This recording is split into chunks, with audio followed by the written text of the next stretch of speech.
Good afternoon to all. Today we have a session on basic nursing care.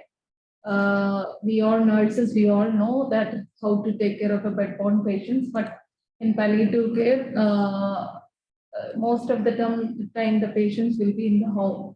So we need to teach the caregivers for take care of the bedbound patients. So today we have Reshma with us. She is a BSc nurse, as well as a trained palliative senior palliative care nurse. She is in charge of our home care settings. We have inpatient settings, outpatient settings, and home care settings. She is in charge of. She is working as a section head in home care department. She has more than 5 years of experience in palliative care. Reshma, welcome and over to you. Thank you, Shikha. Good afternoon to all. Myself, Reshma. I am working as a session head in home care nursing services at Pallium, India. Today we are discussing about basic nursing skill and patient care. As all we know, most of our palliative care patients are bedbound, and each bedbound patient needs individual attention in their overall care. So first we are discussing about the care of bedbound patient. What are the principles in caring for a bedbound patient? What are the principles? Is there any idea? What are the principles in caring for a bedbound patient? So please put your answers in the chat box, or you can unmute yourself and talk. She's asking what are the principles of management of the care of bedbound patient.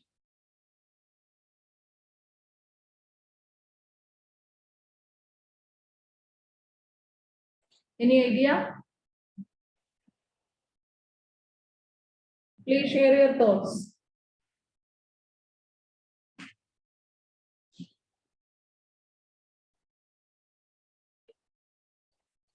Anybody? Why we take care of a bedbound patients?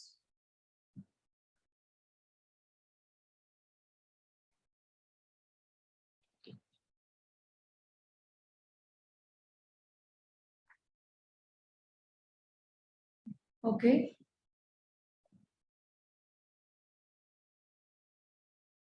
Very good.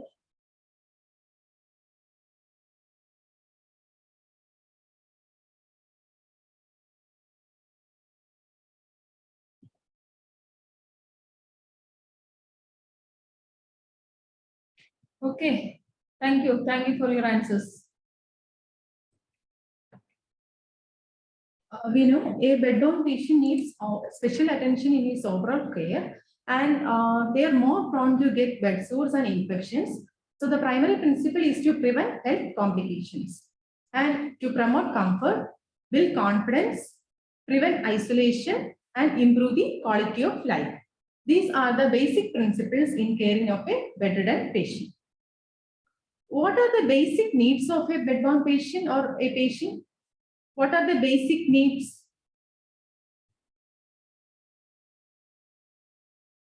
What are the basic needs of a patient?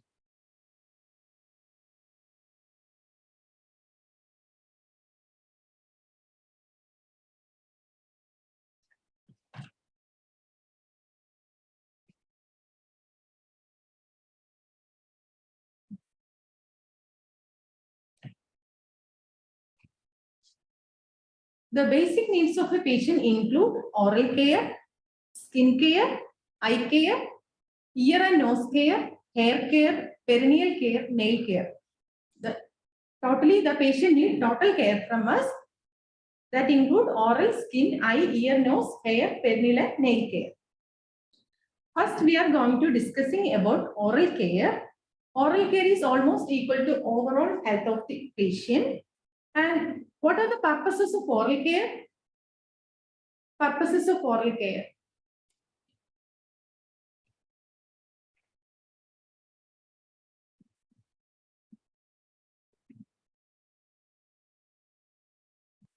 Any idea?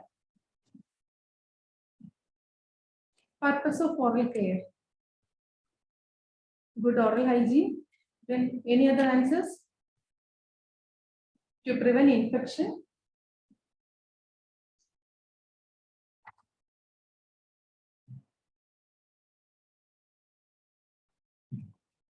We know mouth is an excellent incubator for growth of bacteria, and hygienic practice help to maintain healthy status of the mouth, teeth, gum and lips.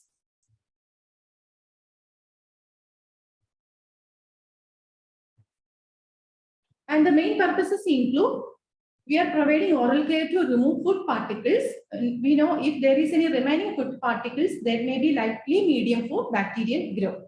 And to keep the lip and mucus soft, clean, intact and moist. And this should be promoting comfort level of the patient.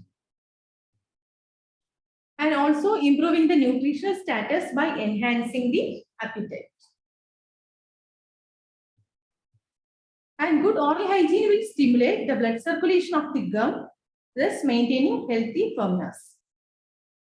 And we know if we are not providing good oral hygiene or maintaining good oral hygiene, one of the major complications is halitosis. So if we are providing good oral hygiene for a patient, it eliminates the source of unpleasant odor and also help to prevent dental caries. These are the main purposes of good oral hygiene. What are the common oral problems that we are seeing in patients? What are the common oral problems?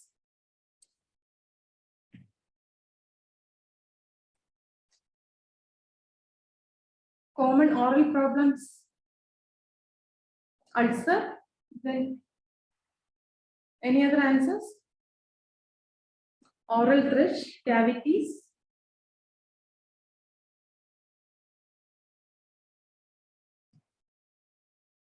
The common oral problems include dry mouth or painful mouth. We know dry mouth is usually due to the side effects of some medications and all. This is a common oral problem we are commonly seeing. Then halitosis. We know halitosis is the bad breath. And next one is the candidiasis. It is a fungal infection typically on the skin or mucous membrane caused by candida. This is called as candidiasis. Then oral mucositis. In oral mucositis, the tissue swelling and irritation of the mouth is called as oral mucositis. And in palliative care, we know most of the patients are undergone to radiation therapy and chemotherapy. Most common side effect of radiation chemotherapy is oral mucositis. Then alteration in taste. Then excessive salivation. These are the common oral problems that we are seeing in a bedbound patient. And this is the picture of xerostoma. Xerostoma means dry mouth. I already said it may cause due to some side effects of some medications. And after radiation therapy, we can see xerostoma. And candidiasis, it was a fungal infection commonly seen in upper palate and the tongue. Then halitosis. Halitosis is the bad breath. Then last one is the mucositis, tissue swelling or irritation of the mouth. It is also due to radiation and chemotherapy. Next, who needs mouth care? Who needs mouth care?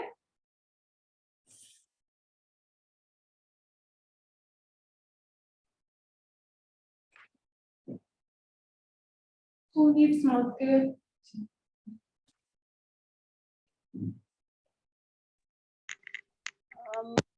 Who can't perform their ADL, activity of daily life. Anjan, can you repeat again?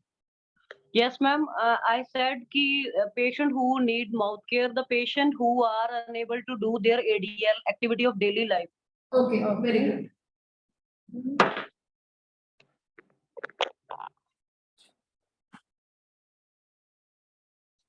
If the patient is terminally ill, we know terminal patient can take care of his mouth, his own is difficult. So they need mouth care. And if the patient is unconscious, we should give special attention to their oral care. Then patients breathing through mouth. Then post-operatively, some patients need oral care. Then patients with infection and disease of the mouth. Then patients on nasogastric tube feeding. These are the some major criteria of patients who needs oral care. Terminally ill patient, unconscious patient, patients breathing through mouth, post-operatively, and patients with infection and disease of mouth, and patients on nasogastric tube feeding. What are the assessment points in mouth care? What are the things you are going to assess before going to start oral care?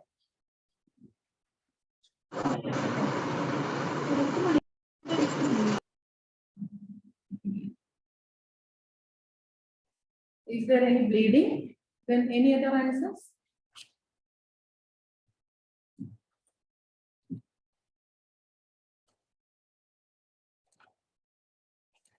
Okay, the assessment include, before going to oral care, we should assess for if there is any cracked lips, then the tongue is dry or coated. We already discussed why curl-like patches we called as candidiasis. Then, is there any ulcer in the mouth? Any redness or bleeding? Is there any pain in the mouth? We should assess for the dysphagia and change in taste of food. Then any difficulty in chewing, anorexia, loss of appetite, then unpleasant smell, medication history and treatment history. We already discussed some of the medications, mainly some narcotics cause dry mouth. So we should assess the medication history of the patient, and most of the oral problems are caused due to post radiation and chemotherapy. So in this assessment, we should include the medication history and also the treatment history. In hospital setting, what are the solutions used for mouth care? Solutions used for mouth care. How we are providing oral care in hospital settings?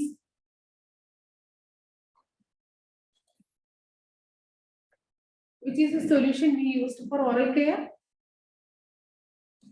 Normal saline, chlorhexidine. In hospitals, normally we are using normal saline, 0.9% of sodium chloride for oral care. But in home care settings, we are mostly preferring homemade saline instead of normal saline. And how we are the preparation of saline solution include: take 500 ml of water, add 1 teaspoon of common salt, boil it, cool, and keep it covered until needed. We can keep this solution up to 5 to 7 days. According to the need, we can take it from that. Another option includes soda bicarb solution. We can also use soda bicarb solution for oral care in home care settings as well as the hospital. Preparing include 500 ml of water, 1/4 teaspoon of baking soda. These are the solutions used for oral care. What are the self-care educations? Self-care education points after oral care. Any idea?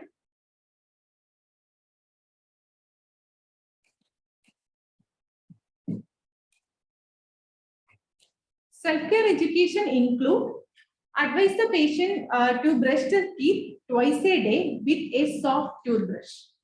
We are mostly preferring soft toothbrush for cleaning the mouth, because if it is hard, that will cause bleeding of the gum and injury to the gum. And if there is any toothpaste left in the mouth, can cause dryness. So we should instruct the patient to rinse the mouth clearly. For that, they can use homemade saline or soda bicarb solution. And give special attention to the tongue also. Tongue to be brushed with soft toothbrush. And advise them to take plenty of fluids. And pineapple. We can provide a small piece of pineapple. We are commonly giving for patients who are facing dryness of mouth. It contains a mouth cleansing enzyme and also a salivary stimulant. But the only thing is we should make sure that the patient is not having any mucositis or injury in the oral cavity. Otherwise, it will cause burning sensation to the patient. So before giving pineapple, we should make sure the patient is not having any injury in the oral cavity. Then dentures should be removed at night. These are the self-care educations in oral care. And we know oral care for a patient is different from a terminally ill patient is different from the other patients. First, we are discussing about procedure for a patient requiring assistance. Here the patient's upper limbs are okay and he is only need the assistance for the oral care.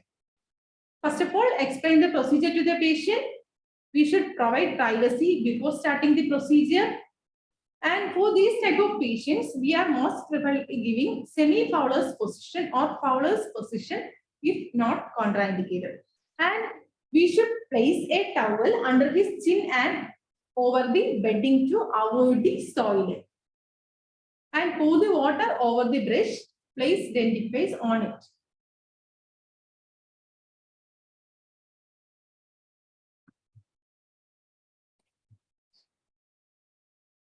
And we should encourage the patient to rinse his mouth frequently. We already said if there is any toothpaste left in the mouth can cause dryness.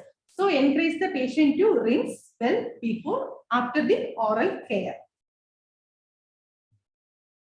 Then remove and clean the equipments. Wash your hands. And the documentation include time of the procedure, solution used for the procedure, and condition of the oral cavity. After each procedure, you should record the time, solution, condition of the oral care.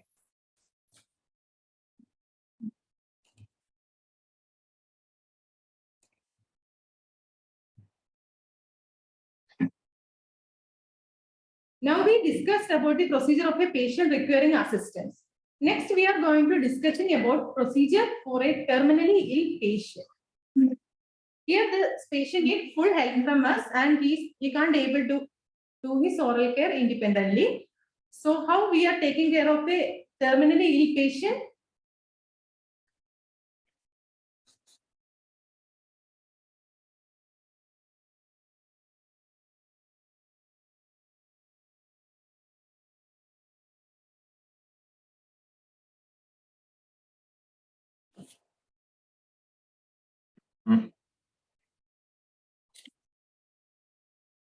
How we are going to taking care of a terminally ill patient oral care? We know if a terminally ill patient or end-stage patient is admitted in the hospital settings, we the nurses are taking care of them. But when they got discharged, who is going to be do this oral care and all? Is there any idea? Who is going to taking care of them at home? And how they are going to perform oral hygiene in home care settings? In hospitals, the nurses are there for taking care. In home care setting, how they are going to perform oral hygiene? Okay, family members.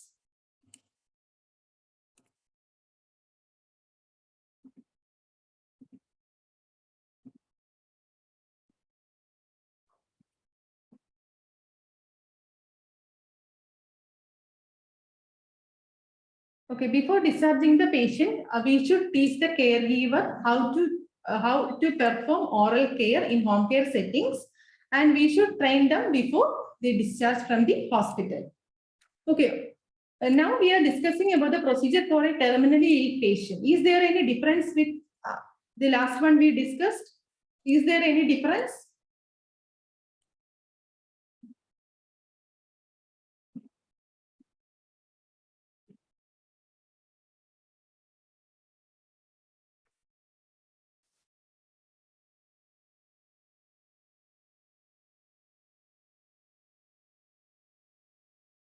Is there any difference in hospital settings and home care settings for terminally ill patient oral care?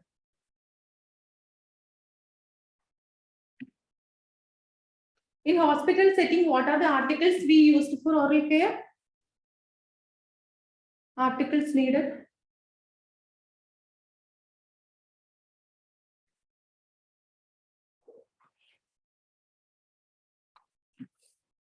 Yes, we need NS.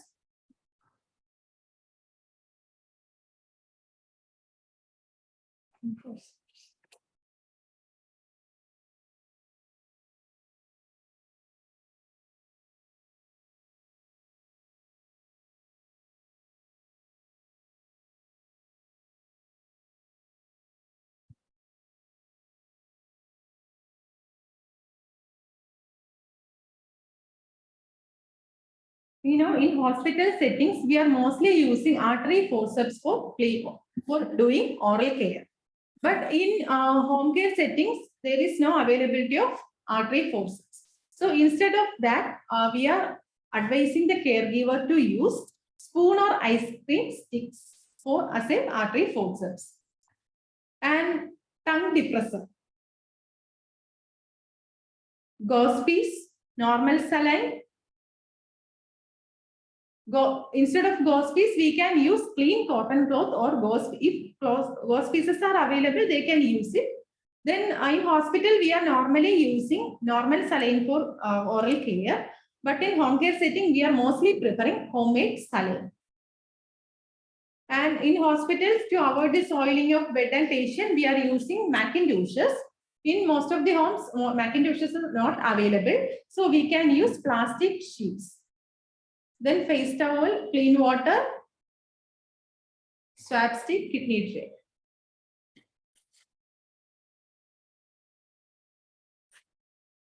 Is it clear? The only one difference is in hospitals, we are using the artery forceps. Instead of that, in home care setting, we are using spoons. In the picture, it is very clear. We should take one spoon and spoon with one clean cotton cloth and wrap the clean cotton cloth on the handle of the spoon. Handle of the spoon, we are wrapping the clean cotton cloth and we are using it as like artery.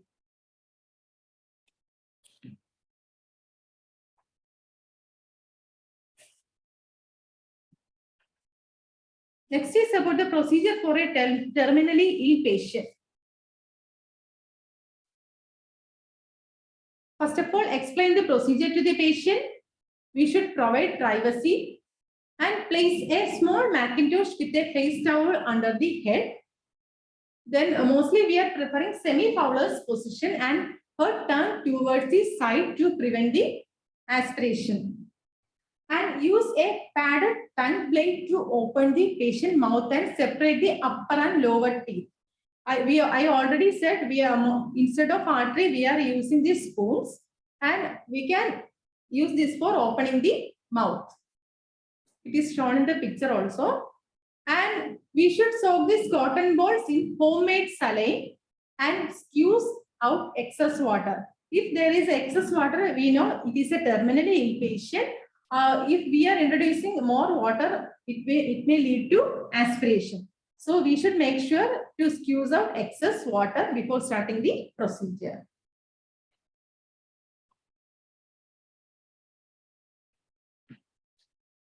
Then cleaning the teeth, we are cleaning the teeth in this way. We are starting from the lower chewing surface, then inner side and the outer side. Next, upper chewing surface, inner side and the outer side.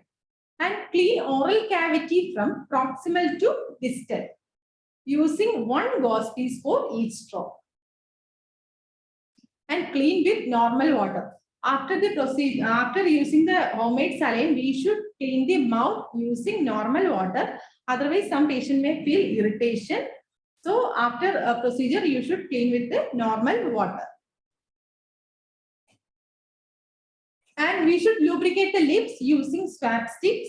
And documentation include time of the procedure, solution used for the procedure, and condition of the oral cavity, any abnormalities noticed, and the patient response. Patient response is very important, and you should document the patient response and the abnormalities noted at the time of the procedure. And after providing oral care, we are commonly using some lubricants for the lips. We are commonly using liquid paraffin, coconut oil, ghee oil, and Vaseline for lubricate the lips. And this is the procedure. Next, we are going to see the how we are taking care of a terminally ill patient. The procedure we are going to see.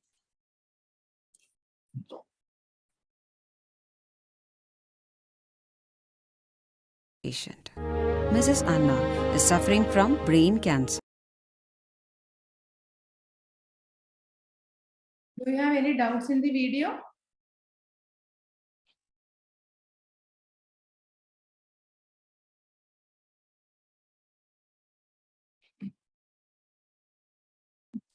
Next.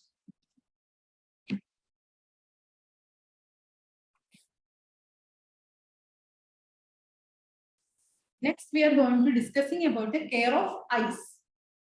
We know care of eyes is very important, and before starting the procedure, we should explain the procedure to the patient. And for eye care, we should provide comfortable position, wash hands, and clean the eyelids and eyelashes with wet swabs. Here we are using wet swabs for cleaning the eyelashes and eyelids. And wipe the lids from the inner canthus to the outer canthus. We are cleaning it from the inner to outer canthus. And we are using one swab for one straw. If one eye is infected, how you are going to clean the eyes? If the one eye is infected, then we start, first we will clean the uninfected eye, then to the infected eye to prevent infection. And next about the care of nose and ear. This also, in this procedure also, we should explain the procedure to the patient. And to remove the secretions from the nostrils, here also we are using wet wash clothes, or we can, if the patient is home care setting, we can use wet wash cloth, and if the cotton is available, we can use that, and we can moisten with normal saline or water. Then check for any dirt accumulated behind the ears and in the front part of the ear. It is very important because most of the time we are not checking that if there is any accumulated dirt behind the ear, so we should take care of it.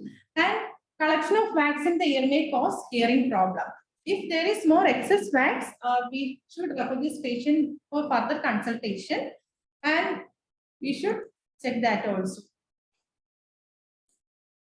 Next is about the care of hair. Before starting the procedure, we should explain the procedure to the patient and help the patient to move his or her head towards the edge of the bed and remove the pillow. Before doing procedure, we should make sure the patient is on comfortable position. And for protecting the bed linen and pillow cover, we are placing a Macintosh in the hospital setting. If the patient is at home, we can use rubber or plastic sheet instead of Macintoshes. And before starting procedure, to avoid the fluid entry to the air, we should insert cotton balls into the ears and place a Macintosh under the patient's head and neck. In the picture, it is very clear, and keep one end of the Macintosh in a bucket to receive the water. The second picture, it shows how we are going to place the Macintosh. The one end of the Macintosh in the bucket to receive the water. And we can use soap or shampoo for washing. Rinse thoroughly and dry the hair. And braid the hair into 2 or each side of the head according to the convenience of the patient. And after procedure, we should remove the cotton balls from the ears. Nail care. Here also, before starting procedure, we should explain the procedure to the patient. Assemble articles needed for nail care and place a rubber sheet under the patient's hand or leg to avoid the soiling of the bed. Then, before starting procedure, we should soak the fingers in warm water for 5 minutes. It will make easy procedure. Then cut the free edges of the nails. Then encourage the caregiver to provide nail care. These are the points in nail care. Next, we are going to discussing about bed bath.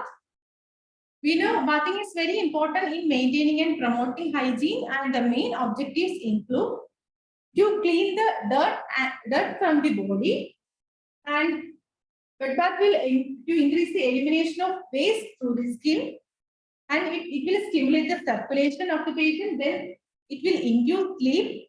It will provide comfort to the patient, and patient may feel sense of well-being also after getting a bed bath, and it will help to regulate the body temperature. These are the main objectives for bed bath, and the procedure includes, first of all, we should provide privacy for the patient, and before starting the procedure, we should explain the procedure and gather all the equipments needed, and that should be at hand and convenient place. And before starting, we should check the temperature of the water, and we should adjust for the comfort of the patient, and keep the patient near the edge of the bed. And we are doing this step 4 to avoid overreaching and straining of the back of the patient, caregiver. And here, only small area of the body should be exposed and bathed at a time. It is very important. We should expose only small area of the body while doing the bed procedure. And here also we can use soap for cleaning. Then remove the soap completely from the body to avoid dryness effect.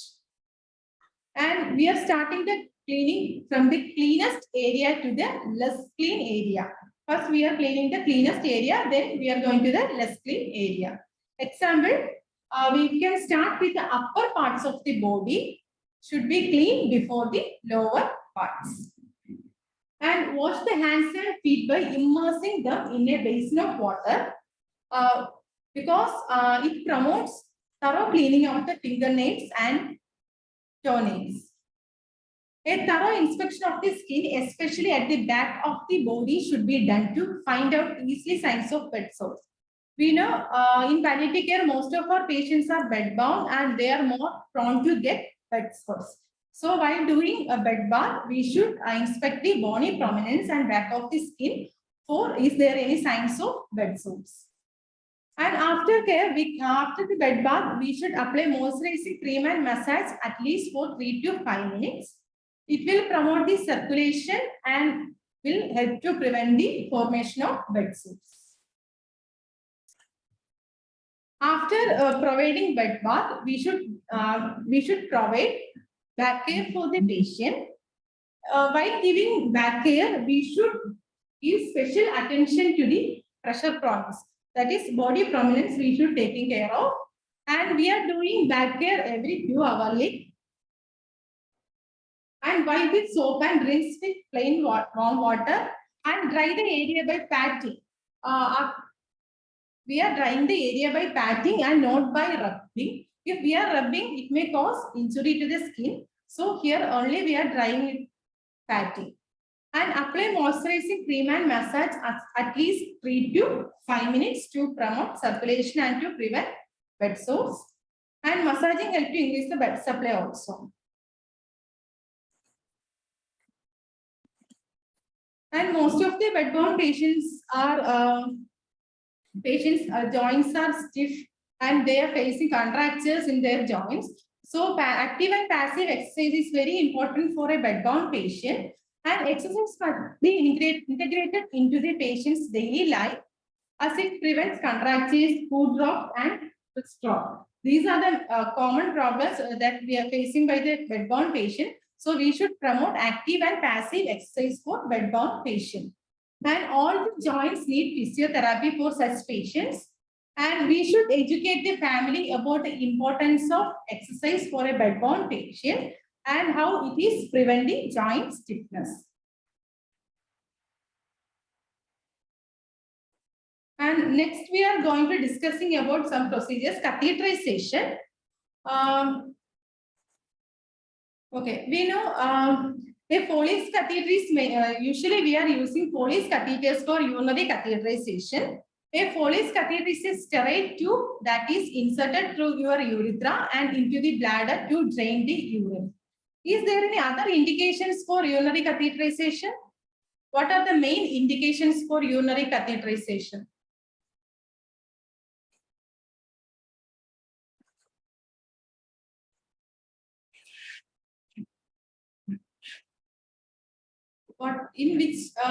Which are the patients who need urinary catheterization and what are the indications? The purpose is to drain urine, but what are the indications? If the patient is bedridden, retention,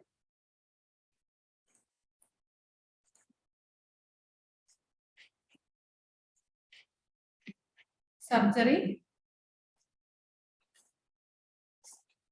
Okay, these are some of the indications for urinary catheterization. And this picture shows a picture of a Foley's catheter. At the end, there is an opening. Through this opening, the urine draining out. And near to that opening, there is a balloon. This balloon helps to recite the tip of the bladder, tip of the catheter into the bladder. Then there is two openings. One is balloon inflation port and urine drainage port. Next is about the type of catheterization. What do you mean by indwelling catheterization? What do you mean by indwelling catheterization?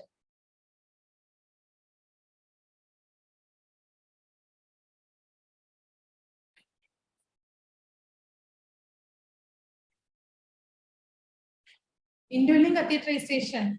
What do you mean by indwelling catheterization?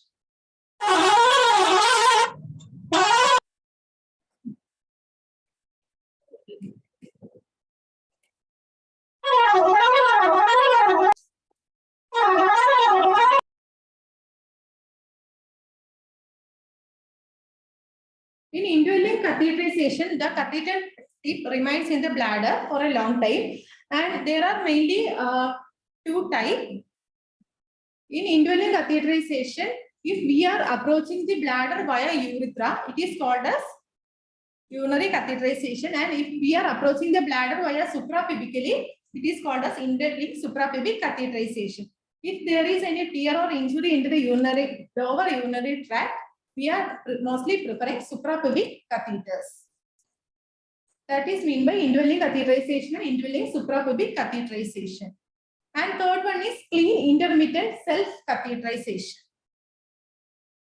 Clean intermittent self-catheterization. Any idea about clean intermittent self-catheterization? What do you mean by clean intermittent self-catheterization? We know catheterization is a sterile procedure and we are maintaining strict aseptic technique throughout the procedure. But in clean intermittent self-catheterization, it is a clean procedure and we are intermittently inserting the catheter by patient himself to drain the urine. It is a difference of indwelling catheterization and clean intermittent self-catheterization. Last one is condom catheterization. In condom catheterization, here we are not inserting anything into the bladder. We are just only collecting the urine. That is in the condom catheterization.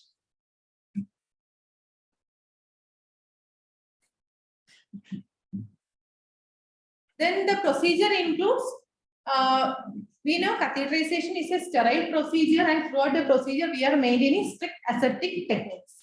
So take all the sterile precautions while doing the procedure, and mostly we are choosing smaller size for first catheterization, and we are starting from 14 French, 16, 18.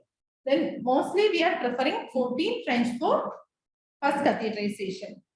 Then before catheterization, you should lubricate generously and wait. And it is important to ensure that the bulb is in the bladder. And we are only inflating the bladder only after the urine flow. How much to inflate? Any idea? how much to inflate? We are commonly using distilled water for inflation. How much you will inflate? How much? Is any idea? Okay, 15 ml, 10 ml.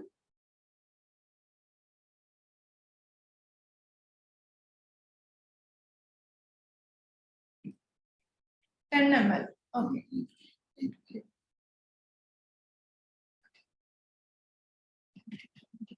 According to the ml of catheter. Okay. 30 to 50 ml is the catheter capacity.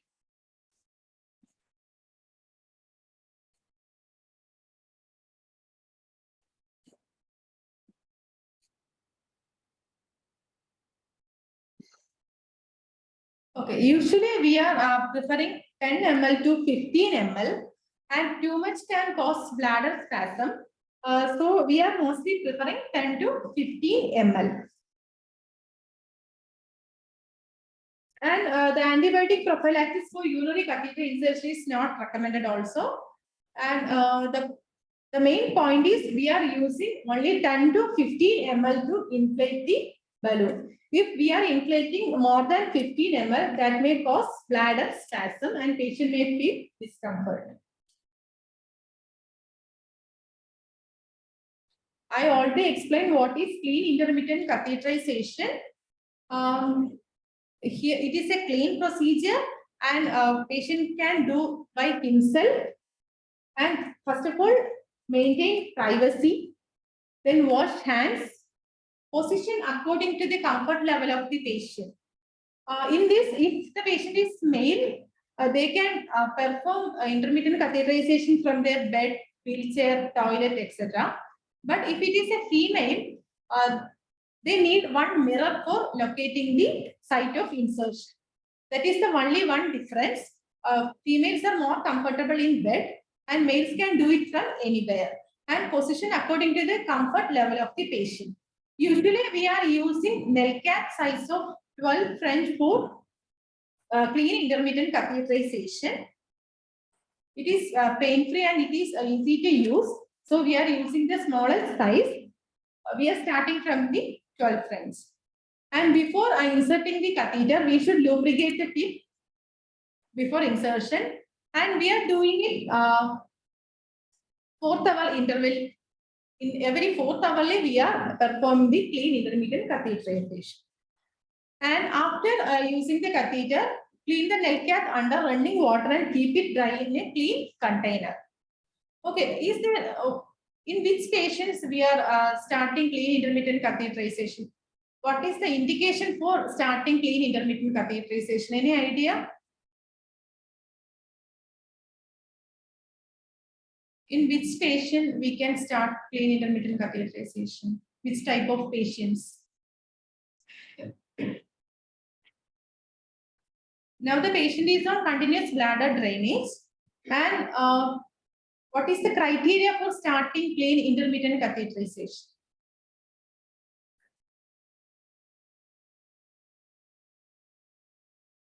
Is there any criteria for that?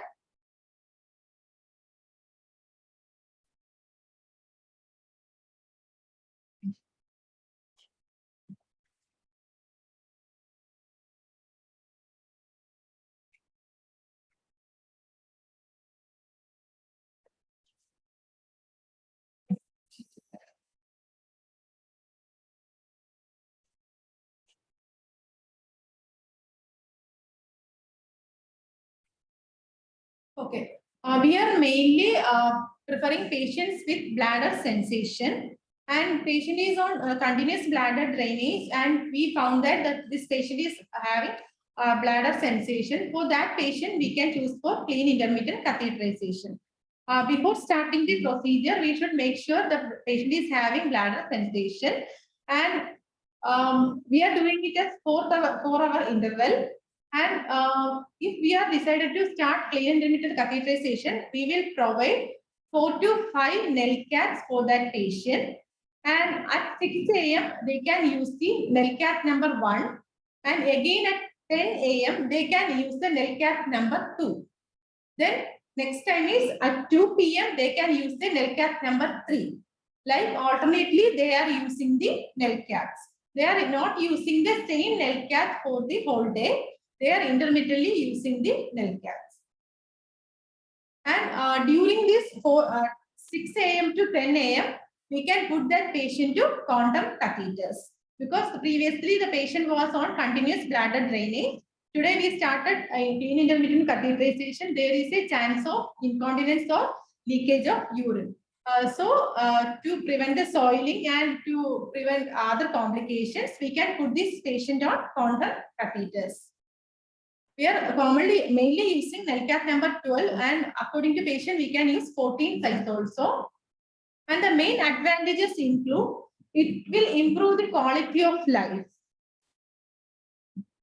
Because after starting clean intermittent catheterization, there is no need to carry the Eurobag catheter to anywhere. It is they only need a chair or toilet for doing the intermittent catheterization. So that's why improve the quality of life, and this may increase the self-esteem and confidence of the patient.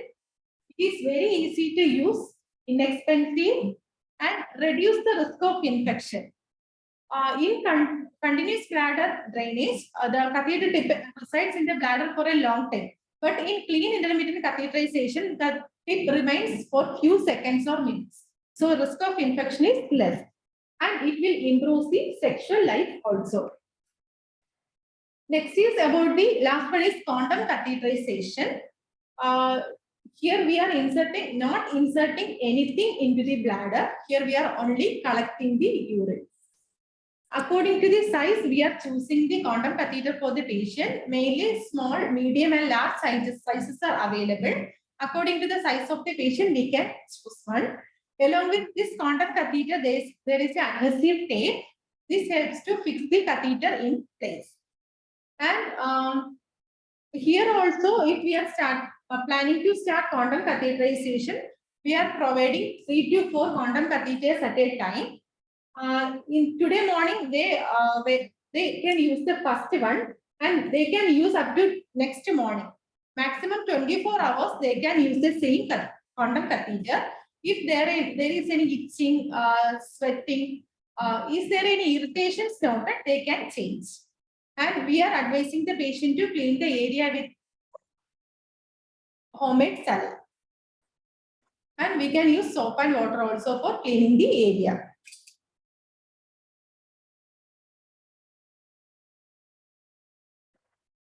And the advantages and disadvantages of quantum catheter includes less catheter-associated urinary tract infection, because we are not inserting anything into the bladder, so catheter-associated infections are less in quantum catheters.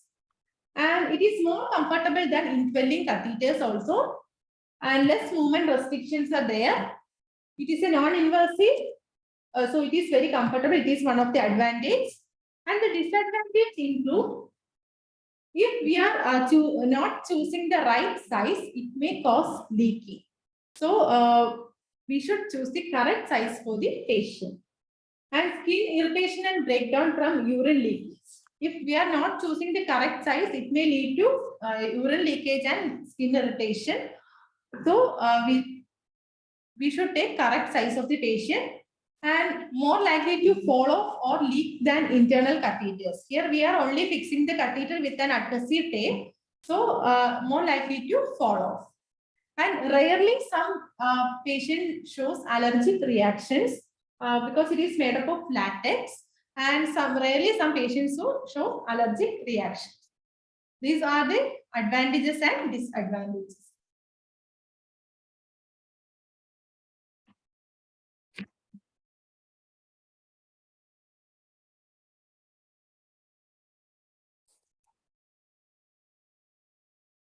Okay, this is one case scenario. The home care unit of the hospital made a visit and found that the patient was having pericatheter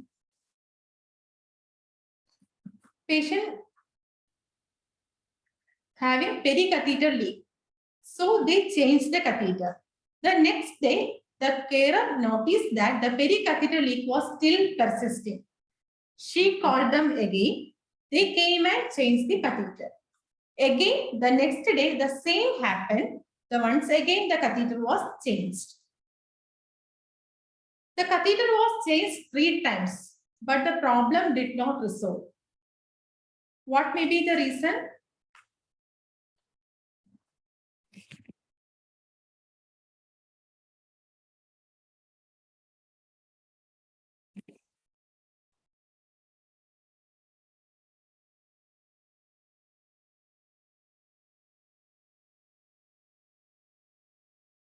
I hope all of you are understanding this question. The home care nurse has changed 3 times the catheter. So, but the problem is did not solve. The pericatheter leak was there. Still, the catheter, that problem is not solved. So, what could be the cause? Any idea? Okay, maybe because of the wrong size. Okay. Any other answers?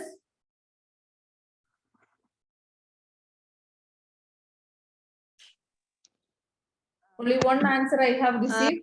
Too long catheterization, the opening of the penis was loose, so need to change the number of catheter. Okay.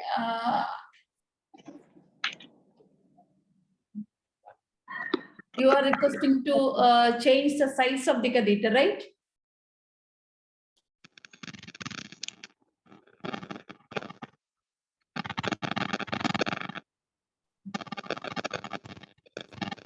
And balloon has some leakage, and another thing is inflate balloon not properly. If you are not inflate the balloon properly, the catheter will fall down. So here is the pericatheter leak is the problem. Catheter is there, but the patient is complaining of, the caregiver is complaining about the pericatheter leakage. Okay. Kanjan said we need to change the size of the catheter. Any other answers?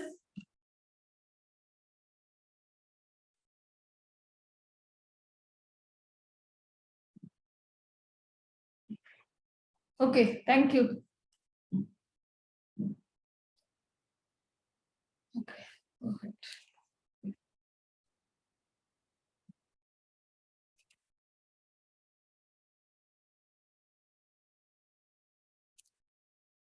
If we are catheterizing a patient and a catheterized patient came to us, we should assess their bowel pattern also. Is there any role of bowel pattern in catheter patient? What is the relation? Bowel and bladder, is there any relation? If the patient is having is chronic constipation, there may be a chance of accumulation of hard stools in the rectum, and that may exert a pressure on the bladder sphincter and will cause leaking. So when a patient came with catheter, you should assess the bowel pattern and consistency of stool. So bowel care is very important for catheterized patient. And next is about the bladder care. We should instruct the patient. This catheter should be changed from 3 weeks to 1 month. If we are putting Foley's catheters for that patient, we should instruct them to change within 3 weeks to 1 month. If it is a silicone catheter, what is the duration for change? If it is a silicone catheter, duration for Foley's, I said 3 weeks to 1 month, that is 30 days. I asked for silicone catheters. Okay, 3 months. Is there any reason for that? Why we are changing silicones at 3 months?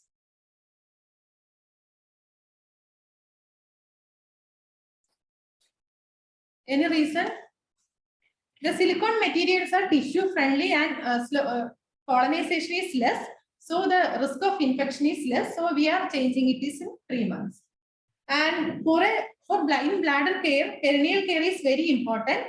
Perineal care, we are providing not in the perineal area, we are actually providing from umbilicus to the mid-thigh by using soap and water solution. And keep the urobag always closed and below the waist level. We should make sure that urobags are placing below the waist level, otherwise it may lead to backflow of the urine. And instruct them to empty the bag when it is 3/4 full. And advise the patient to take plenty of fluids and at least 2.5 to 3 liters in 24 hours. If they are not taking adequate fluid, that may lead to urinary tract infection. And observe urine straining freely. If there is any color change notice, you should be report. Then encourage the patient for daily bowel movement. Bowel movement is very important in bladder care. So we should assess the chronic constipation history and consistency of the stool. And in perineal care, the procedure includes, first of all, explain the procedure, and perineum should be cleaned after each act of urination and defecation. Then we can use soap and water for cleaning and 3 to 4 times in a day. Clean from the cleanest to the less clean area, and hands should be clean after giving perineal care. It is important. So we should perform hand hygiene after giving perineal care. Next, about the bowel care. We know in bedbound patients, due to lack of exercise, privacy, and reduced food intake, and due to some of the medications, they are more prone to develop constipation. So in a bedbound patient, bowel care is very important. And let's imagine if the patient is in a general ward, if we are not providing adequate privacy, it may lead to constipation. So encourage the patient for bowel movement daily and give time for the bowel movement. And also we should provide privacy. And patients should be encouraged to take high fiber diet, adequate fluid intake. Then encourage regular exercise. If the patient can sit, we can provide privacy and commode chair to the patient bedside to promote the bowel care. And use of bedpans, if it is mandatory to maintain patient's privacy, and use of commode chair. And what do you mean by spurious diarrhea? If spurious diarrhea, ask the history when it starts and before the onset, what was the condition? What do you mean by spurious diarrhea? What happened in spurious diarrhea?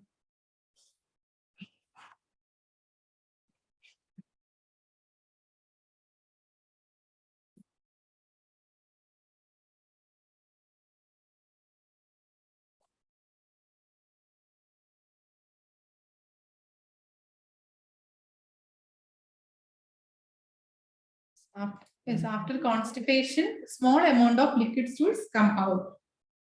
If the patient is having chronic constipation history, the hard stools may be accumulated in the upper part of the rectum, and some fluid will leak through the edges of the stool. And the management include per-rectal examination. If a patient has spurious diarrhea and if we are doing per-rectal examination, the finding was balloony rectum. If the rectum is balloony, it was a spurious diarrhea. And if we can remove manually, we can perform manual rectal evacuation. Then for spurious diarrhea, we are managing with high sodium phosphate enema. For providing high phosphate enema, we are positioning the patient left laterally, and by using suction catheter 16 French usually we are using, and we are lubricate the suction catheter and gently insert into the rectum, and then through the catheter we are inserting the enema. That is in high sodium phosphate enema. It will help to soften the stools located in the upper part of the rectum. So now we have a small video on catheter care. We will show on that, and then we can discuss on nasogastric tube feeding.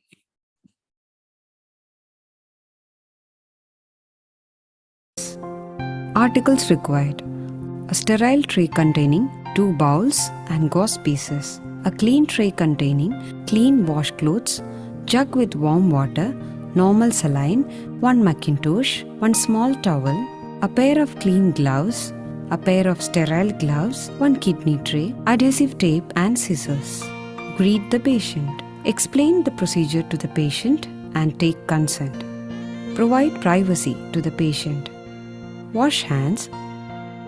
Wear clean gloves. Prepare water to be used for procedure. Test the temperature of water. Place the patient in supine position. Place Macintosh and towel below the perineal area of the patient. Remove anchor tapes to free catheter. Retract foreskin and assess for signs of inflammation and discharge at the catheter site. Wash tip of the penis using circular motion with soap and water. Discard the used washcloth. Then clean with a clean cloth. Replace foreskin to its position. Remove gloves. Pour normal saline into the bowl. Wear sterile gloves. Using gauze swabs dipped in saline, clean the catheter from the urethral opening outwards for 3 to 5 cm. Repeat again. Secure catheter to the thigh with adhesive tape. Remove used articles. Remove gloves and wash hands. Place patient in comfortable position. Document the procedure and findings. This completes the procedure for catheter care in males. Points to remember. Always wash hands with soap and water before and after handling a urinary catheter and urobag. Always ensure the catheter is kept secure to prevent irritation of urethra. Check for urinary leakage. If present, identify the cause and manage appropriately. Maintain a sterile continuous drainage system. Keep the catheter and draining tube free from kinking. Maintain unobstructed urine flow. Keep the urobag below the level of bladder at all times. Do not rest the urobag on the floor. Do not allow the urobag to fill beyond its 2/3 capacity. Prevent contact of drainage outlet with the non-sterile collecting container. Observe the urine color for identifying any infection. Place the urobag as shown in wheelchair, walker. To provide dignity to the patient, the urobag can be placed inside a cloth bag as shown. Patients should be encouraged to have a good fluid intake of at least 2 liters per day. Ensure regular bowel movements. Perform catheter care daily once and after bowel movements.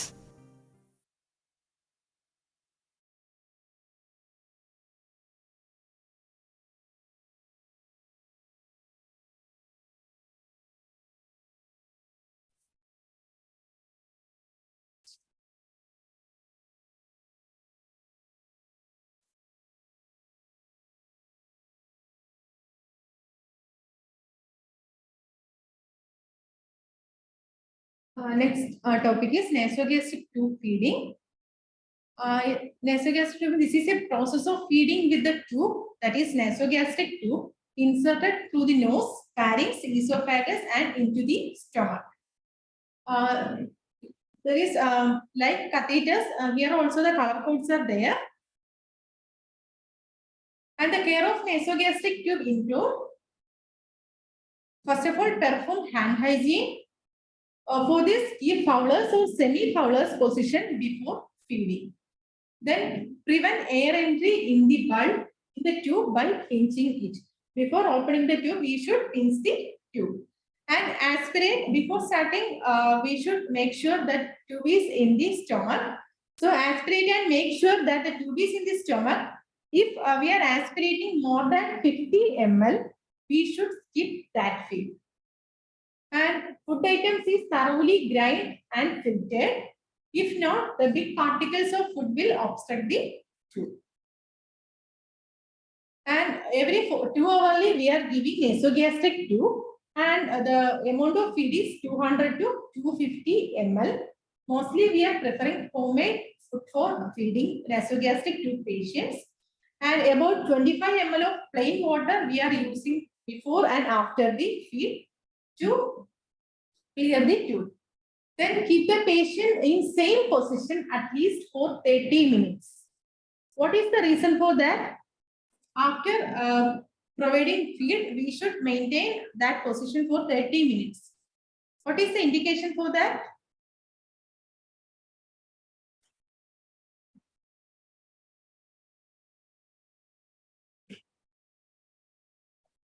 Okay, it will prevent, otherwise it may cause aspiration. So we should position the patient at least 30 minutes in the same position. And provide oral care and keep the lip moist. Or in oral care, we discussed we should, in each nasogastric tube feeding, we should provide oral care and give special attention to the lips, which should be moistened. And change the adhesive tape periodically to prevent ulcer formation. It is very important. If we are keeping the adhesive tape for a long period, that may cause ulceration.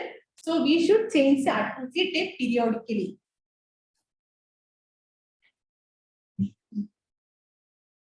Next. Yeah, so nasogastric tube feeding lady.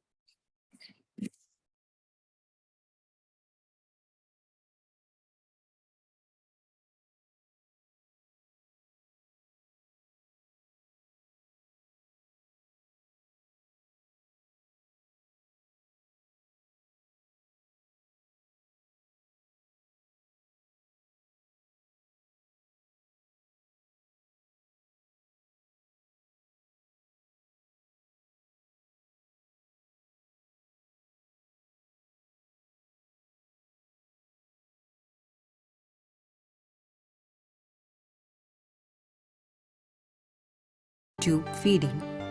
Nasogastric feeding is given to the patient who